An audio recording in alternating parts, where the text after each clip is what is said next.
Pont Neuf, le magazine hebdomadaire consacré à l'actualité du livre, invité de Pont Neuf, Anne Berest pour la carte postale parue chez Grasset.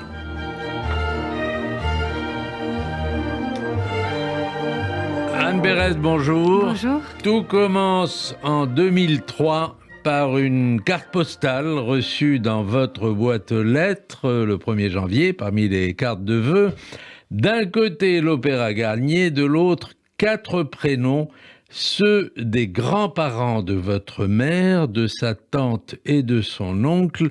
C'est là que commence votre enquête. Exactement, avec cette carte postale qui était très étrange parce qu'elle était anonyme. Quelqu'un nous avait envoyé cette liste de prénoms, la liste des gens de notre famille déportés à Auschwitz en 1942. Donc il nous envoie cette carte postale plus de 60 ans après leur mort, mais la personne ne se signale pas. Elle ne nous dit pas qui elle est, et donc elle ne nous dit pas pourquoi elle veut nous envoyer cette carte postale. Nous ne savons pas si c'est un geste bienveillant, malveillant. C'est une énigme qui nous parvient dans notre boîte aux lettres. Et donc, vous entreprenez une enquête. Oui. Et, vous intitulez le livre « Roman ». On peut dire que c'est à la fois un roman et une enquête. En fait, moi, si j'avais eu le choix, j'aurais mis sur la couverture « Roman vrai ». Pourquoi roman vrai ? Parce que... C'est la formule d'Aragon. Exactement. Parce que tout ce que je raconte est vrai, cette carte postale existe, je l'ai reproduite telle qu'elle sur le bandeau de la couverture. L'enquête que j'ai menée avec ma mère, je la raconte telle qu'elle s'est passée. Nous sommes allés voir un détective privé, on a rencontré un graphologue, nous sommes allés dans le village où ils ont été arrêtés. Enfin, et puis l'histoire de ces gens que je raconte, tout est vrai. Mais... Parce qu'il faut dire que vous remontez au siècle dernier, oui. Et vous racontez la saga des Rabinovitch. Oui. D'abord la fuite en Russie, le passage en Lettonie, le voyage en Palestine, oui. Et l'arrivée à Paris un peu avant la guerre. On peut dire dans les années 30. Oui, voilà, fin des années 20, début des années 30.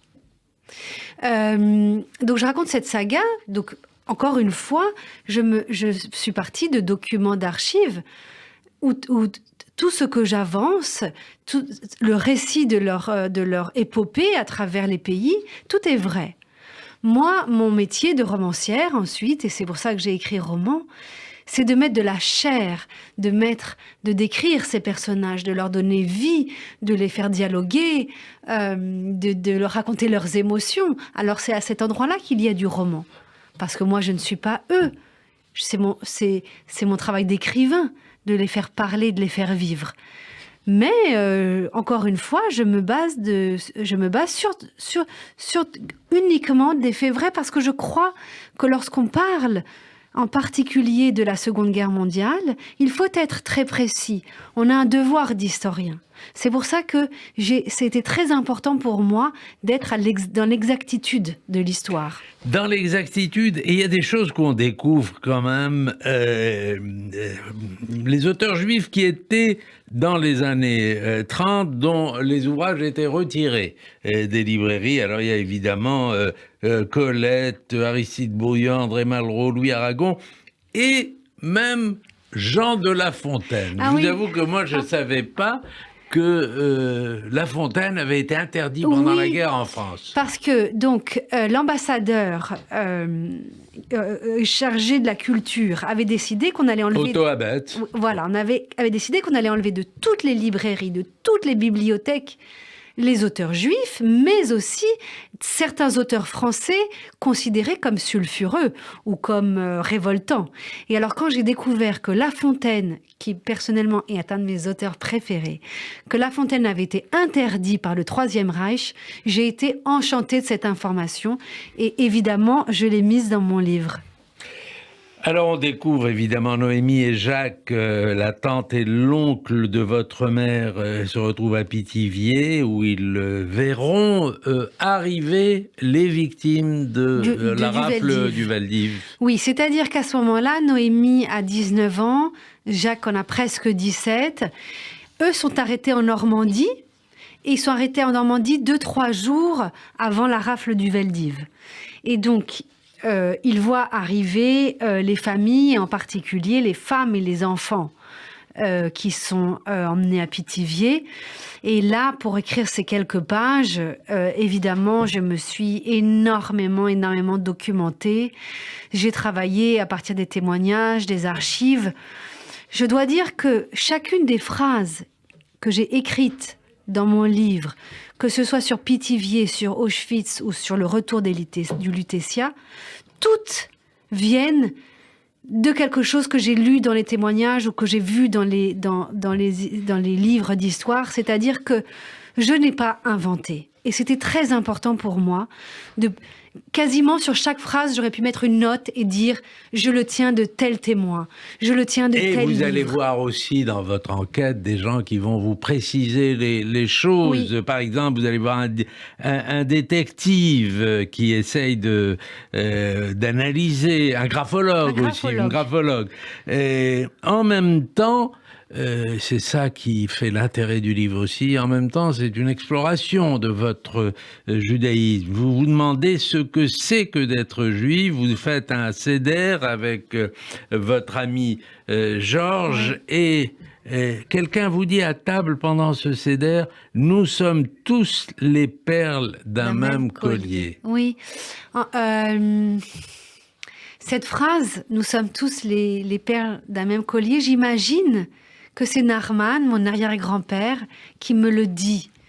Et j'imagine qu'il apparaît, je le vois comme apparaître pendant le seder, et j'imagine Nahman heureux de me voir faire le seder et de me dire « nous sommes tous les perles d'un même collier ».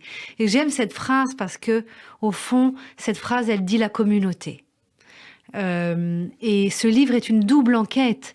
Il est à la fois l'enquête que je fais Elle dit que le judaïsme, au fond, c'est comme une famille. Exactement. Exactement. Et vous découvrez ça parce que vous n'aviez jamais... D'abord, vous n'avez jamais été à un seder, mais vous êtes d'une famille de gauche, enfin la famille initialement communiste. Oui. Et vous ne connaissez rien au judaïsme. C'est ce que je raconte dans le livre. Moi, j'ai été élevée par des parents socialistes, très engagés, qui avaient fait mai 68, et pour qui la religion était l'opium du peuple, et qui croyaient que les lumières de la culture allaient tous nous éclairer et nous rendre des hommes meilleurs. C'est-à-dire que chez moi, la religion n'était jamais entrée dans la maison. Et donc, je fais ce parcours qui n'est pas un retour religieux, hein, je tiens à le dire, mais un retour, dans mon cas, à la culture. Et je ressens, un grand bonheur à l'idée de faire un seder, à l'idée de découvrir la signification de qu'est-ce qu'un plateau avec des herbes amères, pourquoi, comment. Et j'en ressens, une joie. C'est comme si, à un moment donné, je reprenais la main d'une ronde qui s'est arrêtée par la guerre. Et moi, je viens donner cette main invisible à mes ancêtres et cela m'emplit d'un grand bonheur. Et tout ça se fait à travers le rituel du seder. Vous êtes d'ailleurs assez gêné de participer à ce rituel auquel vous ne comprenez rien. Oui. J'ai beaucoup pensé, pardonnez-moi de le dire, mais à un ami à moi disparu qui était journaliste, qui était spécialiste de l'éducation à France 2, qui s'appelle Dominique Laurie, et c'est exactement un peu votre parcours, et bizarrement, il est devenu un grand... Il était d'une famille communiste,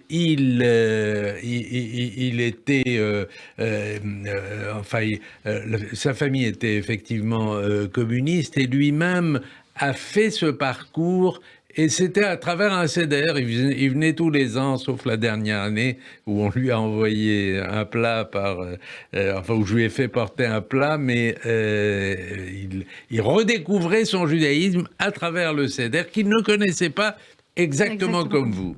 Mais je crois que il y a dans le succès de ce livre que j'ai la chance de vivre, quelque chose, voilà, où beaucoup de gens se retrouvent dans mon chemin, dans mon parcours, qui est un roman initiatique. J'entre dans cette culture avec un regard de non-sachant, je pose des questions, et c'est déjà une démarche juive que de poser les questions et de dire « je ne sais pas, je veux comprendre ». Donc voilà, Mais par contre, vous vous sentiez toujours juive, vous vous êtes toujours sentie juive. Ce que j'explique dans le livre, c'est que l'enfant, lorsque j'entendais ce mot « juif » et que je comprenais qu'il me concernait, je ne savais pas pourquoi. Je me disais, mais au fond, moi, je ne comprenais pas ce mot « enfant ». Et ce mot me faisait peur, parce que la première fois où je l'avais entendu, c'est parce que notre maison avait été taguée d'une croix gammée. Et donc j'associais ce mot à l'antisémitisme. Et votre mère hésitait à en parler. Elle hésitait à en parler. Et donc ce chemin, le chemin de ce livre, c'est aussi pour associer le mot juif non plus à des choses terribles, non plus seulement à l'histoire de la Shoah, non plus à l'antisémitisme, mais pour aussi me raconter une histoire qui est une histoire de communauté, de joie, de repas de famille, de repas d'amis.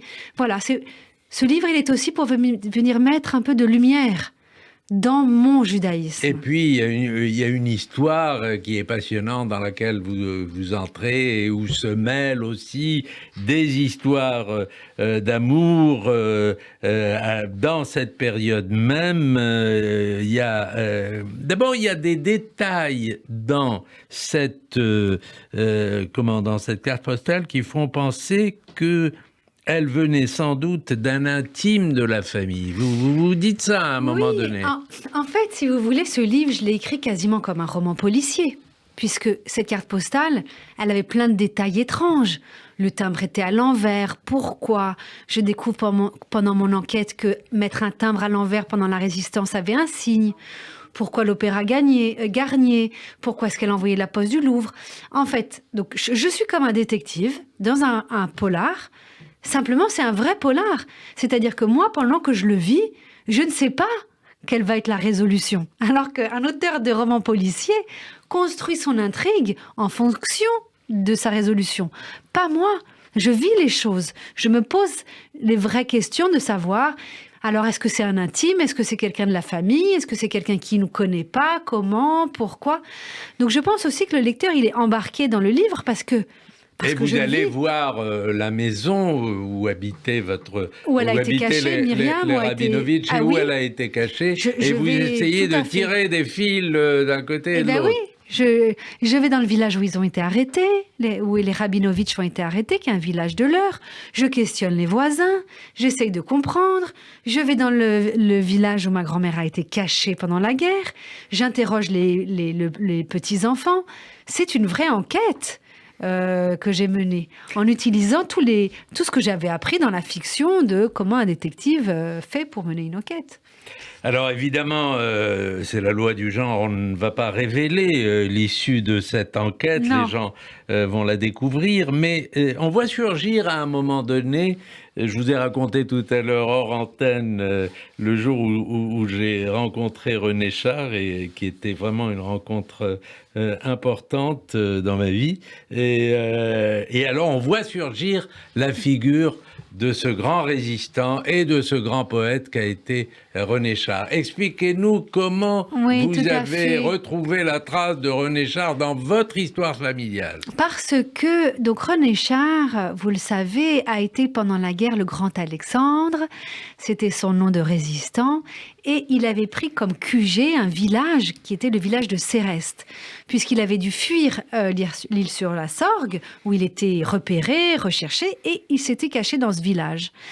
Et ma grand-mère était cachée pas loin du tout de ce village, et petit à petit... Qui est dans le Luberon. Exactement. Et elle a fait partie, à sa façon, elle a fait des petites missions pour ce réseau-là, le réseau de René Char.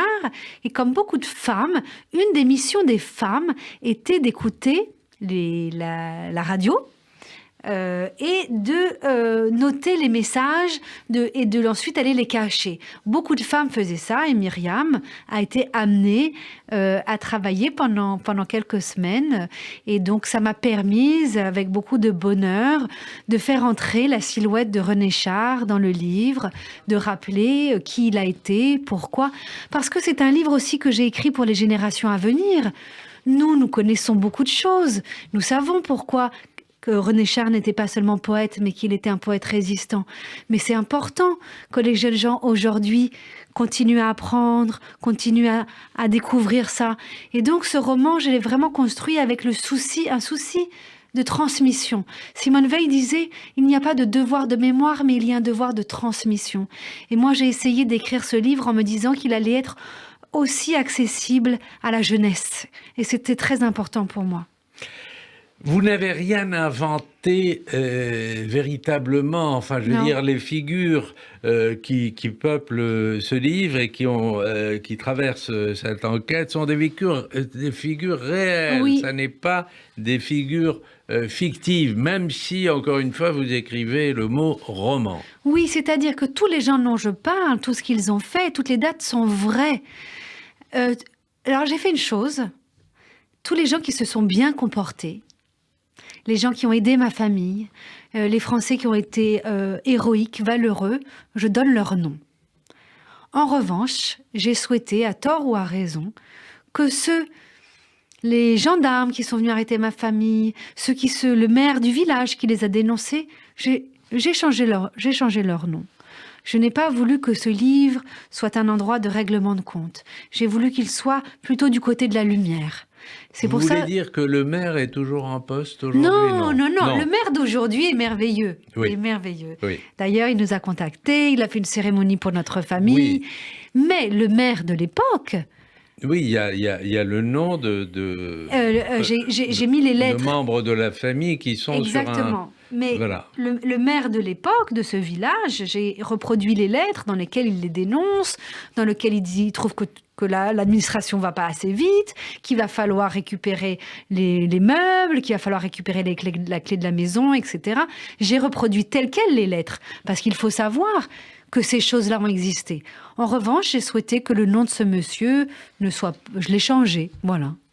Mais c'est mon choix de romancière. Je ne suis pas historienne. Mais peut-être, aujourd'hui, avec tout ce qu'on entend et avec les faussetés qu'on entend, peut-être que j'aurais pas dû et peut-être que j'aurais aussi dû donner le nom des gendarmes français qui sont venus arrêter ma famille.